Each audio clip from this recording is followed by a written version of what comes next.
Star Wars சாகாவின் உச்சக்கட்டத்தை அடைந்த ஒரு காவிய பயணம் ஜெடி திரும்புதல். இது வெறும் ஒரு திரைப்படம் மட்டுமல்ல, ஒரு தலைமுறையின் கனவுகளை தொட்ட ஒரு கலாச்சார நிகழ்வு. இந்த திரைப்படம் அதிரடி, உணர்ச்சி மற்றும் ஆழமான கருப்பொருட்களை ஒருங்கே கலந்து ஒரு மறக்க முடியாத அனுபவத்தை வழங்குகிறது.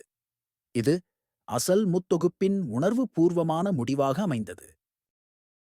திரைப்படம் ஒரு துணிச்சலான மீட்புப் பணியுடன் தொடங்குகிறது. அங்கு நமது ஹீரோக்கள் ஹான் சோலோவை மீட்க புறப்படுகிறார்கள். ஹான் சோலோ ஜப்பாதி ஹட்டால் சிறைபிடிக்கப்பட்டு கார்பனைட்டில் உறைந்த நிலையில் இருக்கிறார். இளவரசி லியா ஒரு வேட்டைக்காரியாக மாறு வேடமிட்டு ஜப்பாவின் அரண்மனைக்குள் நுழைகிறார். அவர் ஹானை விடுவிக்கிறார், ஆனால் துரதிர்ஷ்டவசமாக அவரும் பிடிபடுகிறார். லியா ஜப்பாவின் அடிமையாக மாற்றப்பட்டு ஒரு கொடூரமான சங்கிலியால் பிணைக்கப்படுகிறார். இது ரசிகர்களுக்கு பெரும் அதிர்ச்சியையும் கோபத்தையும் ஏற்படுத்தியது. லூக் ஸ்கைவாக்கர் இப்பொழுது ஒரு சக்தி வாய்ந்த ஜெடியாக ஜப்பாவை எதிர்கொள்ள வருகிறார். அவர் தனது புதிய ஜெடி திறமைகளை வெளிப்படுத்தி ஜப்பாவின் அடியாட்களை வீழ்த்துகிறார். சார்லாக் குழியில் நடந்த உச்சக்கட்ட போரில் லியா ஜப்பாவை கொன்று தனது அடிமைத்தனத்திலிருந்து விடுபடுகிறார். ஹீரோக்கள் தப்பித்து அவர்களின் பிணைப்பு மேலும் வலுப்பெறுகிறது. பேரரசு ஒரு இரண்டாவது டெத் ஸ்டாரை கட்டத் தொடங்குகிறது. இது கிளர்ச்சி படைக்கு ஒரு புதிய அச்சுறுத்தலாக அமைகிறது. இந்த டெத் ஸ்டார் இன்னும் பெரியது, இன்னும் சக்தி வாய்ந்தது. பேரரசர் பால்படைன் ஒரு கொடூரமான வலையை பின்னுகிறார். அவர் டெத் ஸ்டார் கட்டுமானத்தை மேற்பார்வையிடுகிறார், அதை கிளர்ச்சி படையை ஈர்க்கும் ஒரு தூண்டிலாக பயன்படுத்துகிறார். லூக்கின் ஜெடி பயிற்சி மற்றும் வெளிப்பாடுகள் இந்த அத்தியாயத்தில் முக்கியத்துவம் பெறுகின்றன. அவர் தனது பயிற்சியை முடிக்க இறக்கும் யோடாவை சந்திக்கிறார். யோடா டார்த் வேடர் லூக்கின் தந்தை என்பதை உறுதிப்படுத்துகிறார். இது லூக்கிற்கு மட்டுமல்ல, ரசிகர்களுக்கும் ஒரு உணர்ச்சி பூர்வமான தருணம்.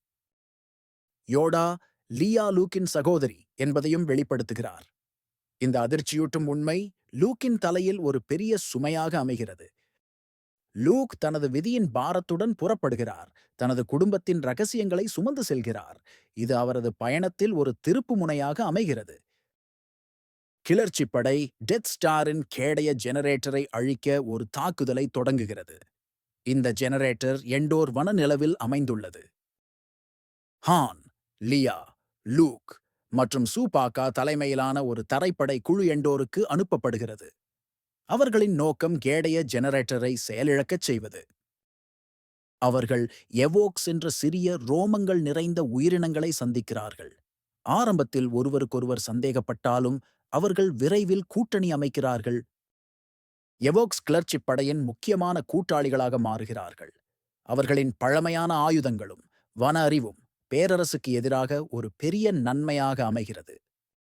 லூக் வேடரை எதிர்கொள்ள ஒரு முக்கியமான முடிவை எடுக்கிறார். அவர் வேடரின் இருப்பை உணர்ந்து இம்பீரியல் படைகளிடம் சரணடைகிறார். இது ஒரு தியாகமான முடிவு. தனது தந்தையை மீட்கும் நம்பிக்கையில் லூக் இதைச் செய்கிறார்.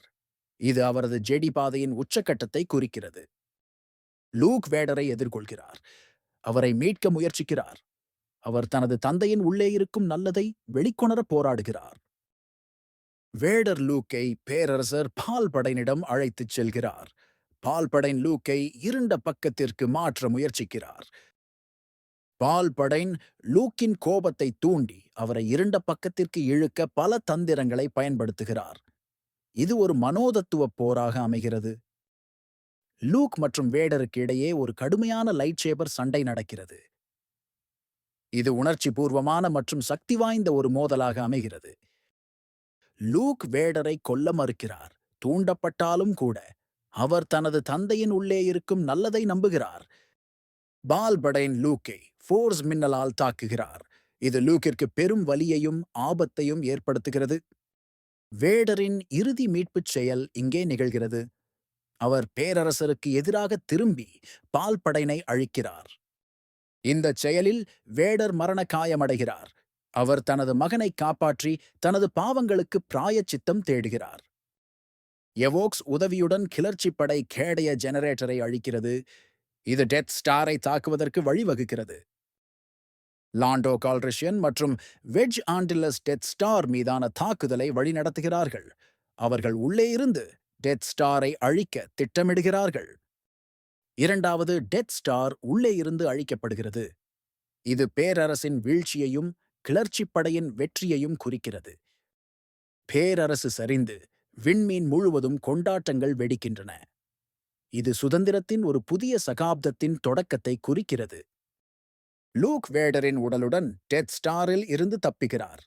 அவர் தனது தந்தைக்கு ஒரு கண்ணியமான இறுதிச் சடங்கை செய்ய விரும்புகிறார். வேடரின் இறுதி தருணங்களில் அவர் தனது சொந்த கண்களால் தனது மகனை பார்க்கிறார். அவர் அனகின் ஸ்கைவாக்கராக இறக்கிறார். லூக் தனது தந்தையை எண்டோரில் தகனம் செய்கிறார். அவருக்கு அமைதியை அளிக்கிறார். இது ஒரு உணர்ச்சி பூர்வமான மற்றும் சக்தி வாய்ந்த காட்சி. இறுதி கொண்டாட்டத்தில் லூக் யோடா, ஓபிவான் மற்றும் மீட்கப்பட்ட அனகின் ஆகியோரின் ஆவிகளை பார்க்கிறார். அவர்கள் அவரை பார்த்து புன்னகைக்கிறார்கள். இது ஒரு புதிய நம்பிக்கையின் தொடக்கத்தையும் ஒரு குடும்பத்தின் மீட்பையும் குறிக்கிறது. ஜெடி திரும்புதல் ஒரு காவிய சாகாவின் சரியான முடிவாக அமைகிறது. இந்த வீடியோவில் உங்களுக்கு பயனுள்ள மற்றும் சுவாரஸ்யமான தகவல்களை பகிர்ந்து கொள்ள இருக்கிறோம். வீடியோவை முழுமையாக பாருங்கள். உங்களுக்கு பிடித்திருந்தால் லைக் செய்யவும், ஷேர் செய்யவும் மற்றும் எங்கள் சேனலை சப்ஸ்கிரைப் செய்ய மறக்காதீர்கள். உங்களின் ஆதரவு எங்களுக்கு மிக முக்கியம்.